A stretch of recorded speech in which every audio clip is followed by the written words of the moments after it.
नमस्कार। आज हम स्वामी विवेकानंद के विचारों की गहराई में उतर रहे हैं। खासकर उनका वो एक बहुत ही शक्तिशाली संदेश है ना, खुद पर यकीन रखने वाला। हमारे पास उनके कुछ भाषणों और लेखों के अंश हैं, जिनसे पता चलता है कि ये सोच उनके लिए कितनी अहम थी। तो आज हमारा मकसद यही समझना है कि विवेकानंद के लिए ये आत्मविश्वास सिर्फ कोई अच्छी बात ही क्यों नहीं थी। मतलब क्यों ये हर तरह की कामयाबी के लिए, चाहे वो बाहरी दुनिया की हो या अंदरूनी आध्यात्मिक हो, उसके लिए ये बुनियाद क्यों है? इसमें ऐसा क्या खास है? हाँ, ये बहुत दिलचस्प सवाल है। खास ये है कि विवेकानंद इसे सिर्फ एक दिमागी चीज या पॉजिटिव थिंकिंग जैसा नहीं देखते थे। हम्म। उनके लिए आत्मविश्वास का सीधा कनेक्शन था हमारी अंदर की सच्चाई से। अंदर की सच्चाई से मतलब उनका मानना था कि हर इंसान के अंदर एक दिव्य चिंगारी है, एक शक्ति है, जिसे वो आत्मन कहते थे। तो जब आप खुद पर यकीन करते हैं तो आप असल में उस अंदरूनी ईश्वर पर, उस आत्मन पर यकीन कर रहे होते हैं। अच्छा, तो ये सिर्फ अपनी काबिलियत पर भरोसा करने से कहीं ज्यादा गहरी बात है। ये अपनी असल पहचान, जो कि दिव्य है, उसे मानने जैसा है। बिल्कुल, बिल्कुल। इसीलिए तो वो कहते थे कि सबसे बड़ा पाप है खुद को कमजोर समझना। ये सिर्फ निराशावादी होना नहीं है। विवेकानंद के नजरिए से देखें तो ये अपनी उस अंदरूनी दिव्यता का अपमान करने जैसा है। अपमान। हाँ, जब हम खुद को छोटा मानते हैं या बेबस महसूस करते हैं तो हम एक तरह से उस ईश्वर के अंश को नकार रहे होते हैं जो हमारे अंदर ही है। ये एक तरह का आध्यात्मिक इनकार है, आप कह सकते हैं। ये बात तो वाकई सोचने वाली है। मतलब हमारी जो नाकामियां हैं या हार है, उसकी जड़ कहीं ना कहीं इस अंदरूनी शक्ति को न पहचानना है। हाँ हाँ, काफी हद तक। उनका मानना था कि बाहरी हालात से ज्यादा हमारी ये जो अंदर की सोच है ना, ये हमें रोकती है।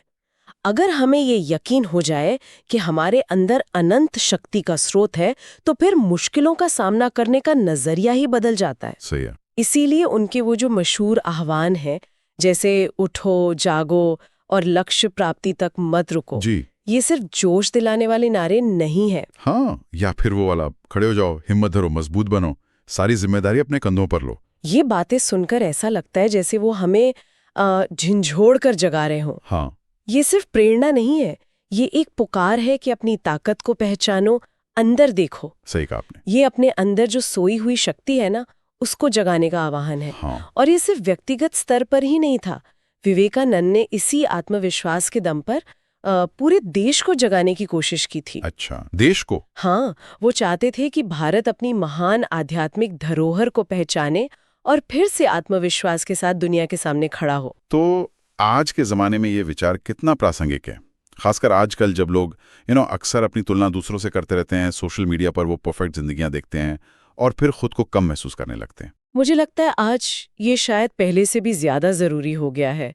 देखिए, जब बाहरी दुनिया हमें लगातार हमारी कमियों का एहसास कराती है, चाहे वो सच हो या न हो, तब विवेकानंद का ये संदेश हमें याद दिलाता है कि हमारी असली कीमत वो बाहर की चीजों पर या दूसरों की राय पर निर्भर नहीं करती। हाँ। वो अंदर से आती है। ये उन युवाओं के लिए बहुत जरूरी है जो अपने रास्ते तलाश रहे हैं, या सच कहूं तो किसी भी इंसान के लिए जो कभी कभी शक और संदेह से घिरा हुआ महसूस करता है। ये खुद की वैल्यू समझने और जिंदगी को एक मकसद के साथ जीने का हौसला देता है। मतलब ये जो आत्मविश्वास है, ये सिर्फ सफलता पाने का कोई टूल नहीं है, बल्कि ये खुद को सही मायने में जानने और एक भरपूर जिंदगी जीने की चाबी है। हाँ, बिल्कुल। आप कह सकते हैं कि ये वो नींव है जिस पर सिर्फ बाहरी इमारत नहीं टिकती, बल्कि अंदर का पूरा महल खड़ा होता है।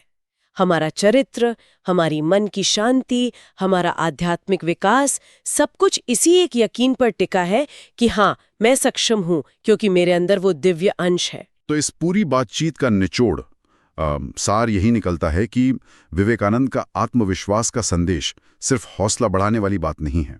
ये अपनी अंदरूनी दिव्यता को पहचानने और उसे जीने का एक गहरा आध्यात्मिक रास्ता है। बिल्कुल सही। और आखिर में एक सवाल सोचने के लिए छोड़ा जा सकता है। विवेकानंद कहते हैं कि आत्मविश्वास से हम अपने अंदर के ईश्वर को जगाते हैं।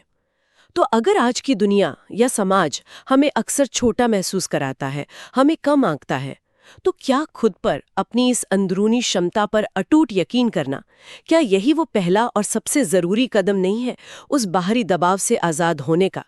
इस पर ज़रूर गौर किया जा सकता है।